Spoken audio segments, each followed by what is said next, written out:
Persona is one of the best JRPG series on the market today, and one reason for that is its amazing music. Each Persona game has music made by a variety of artists that bring their own unique flair to each game, which in turn gives each game its own musical style. So much so that if I played Persona 3 music and you've only heard the music of Persona 5, you wouldn't be able to tell they were from the same series at all. So of course, they decided to milk the series a little bit, obviously more than they've already been doing for years, and make a rhythm game. Are they good? I mean, it depends on how much you like rhythm games, really. Some people hate them, some people love them. I've covered a rhythm game on this channel many moons ago, and I think it's time I jump back into the genre to talk about an interesting formula that Atlus handled very poorly, in my opinion. It's time to look at the Persona dancing games.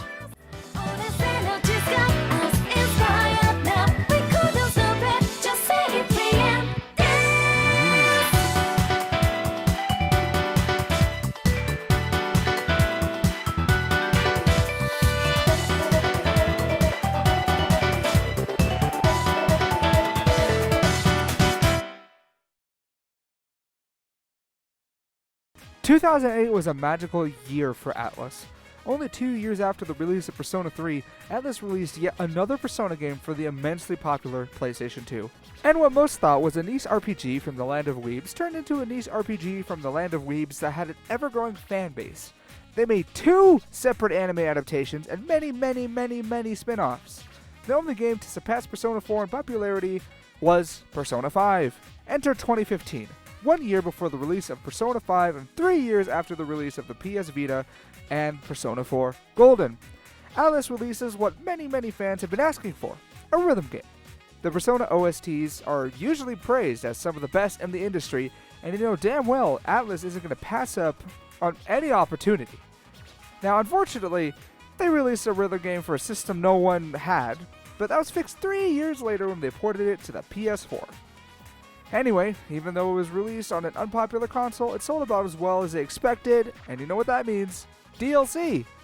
There's quite a bit here, and hey look, it's Hatsune Miku from the hit Domino's commercial featuring Scott from Domino's Pizza. The DLC isn't what's important here. It's the actual game. And the amount of effort they put into this is impressive. Let's talk about the story mode. The fact that this game even has a story mode is a little ridiculous. But what makes it even better is that it has fully animated cutscenes. They underpaid those poor Japanese workers to bring this game story to life, and it just blows me away. I also believe this game is canon in the Persona storyline. Don't quote me on that though.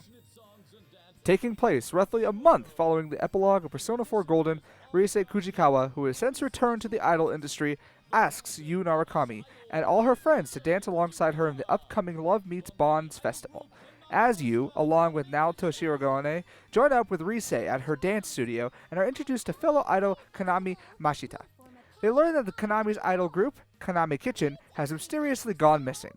Looking into a rumor concerning a video that shows up on the LMB website at midnight, allegedly showing a dead idol, Yu, Rise, and Naoto check out the video themselves and are sucked into the midnight stage, a world separate from the TV world they are used to. There, they discover a mysterious entity is using strange ribbons and a song to force shadows to form a bond with her, effectively brainwashing anyone who comes into contact with the ribbons. And able to use violence in this world, the group discover that they can use the power of song and dance to express their feelings to the shadows, freeing them from the voice's control. Taken from the Megami Tensei Fandom Wiki. I would go into more detail, but I had to talk about 3 games here, and I platinumed the game around 2 years ago. I really don't remember story specifics. Anyway, let's finally talk about the gameplay, the most important part of a fucking rhythm game. There is a lot to talk about here, so let's get into it. There are 4 difficulties, the hardest being unlockable with some pretty dumb requirements. You play the game with 7 buttons, the top, left, and bottom D-pad, and then triangle, circle, and cross. Fuck you, Sony, it's X. While also flicking the thumbstick to hit these ring notes, either bloop or fever, whatever. It should be pretty obvious, but you have to press the notes in time to the music in order to raise your combo and get you a higher score. After the end of every song, you get your score and money added to your balance based on, the difficulty. With this money, you're able to buy outfits, modifiers for use in every song, and items. Some making it easier, some making it harder. If you've played Beat Saber, Osu, or pretty much any rhythm game, the concept of modifiers shouldn't be new to you. Then there are the songs, the highlight of any rhythm game. And I'll be honest, for the most part it's okay. Original songs are pretty much all great. They're the songs people fell in love with after all. The remixes are pretty hit or miss, however. There are some that I love, and a majority of the remixes are good. But there are some that I feel like they just needed to expand the track list, so they just fucked around with the song in Audacity and called it good. So some songs, just gotta put up with in order to unlock the better ones. As a complete package, it's an amazing rhythm game, if you're a Persona fan. And people wanted more for years, and we finally got more. 3 years later, based on Persona 3 and Persona 5, the other two popular Persona entries. It seemed like a dream come true. Then Atlus got lazy. Don't you love when video game developers obviously get lazy and pretend like they did nothing bad? I do too.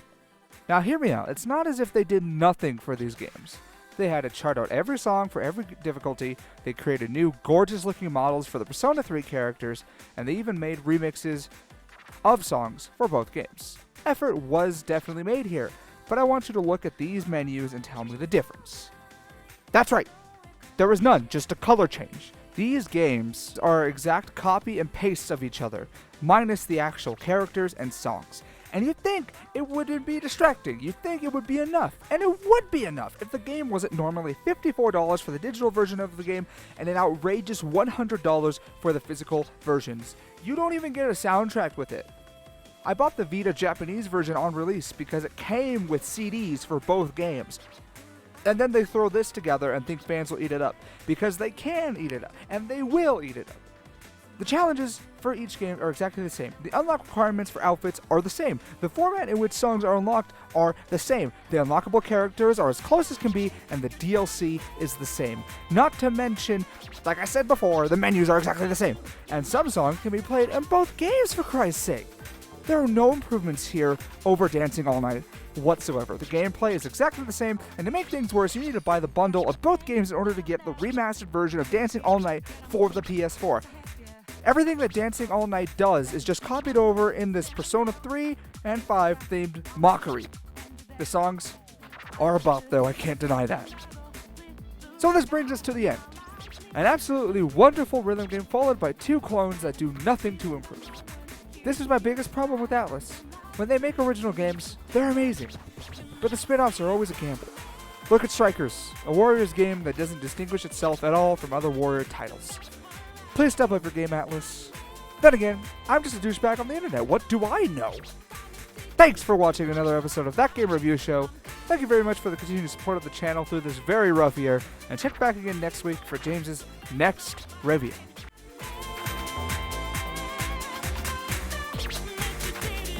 Captured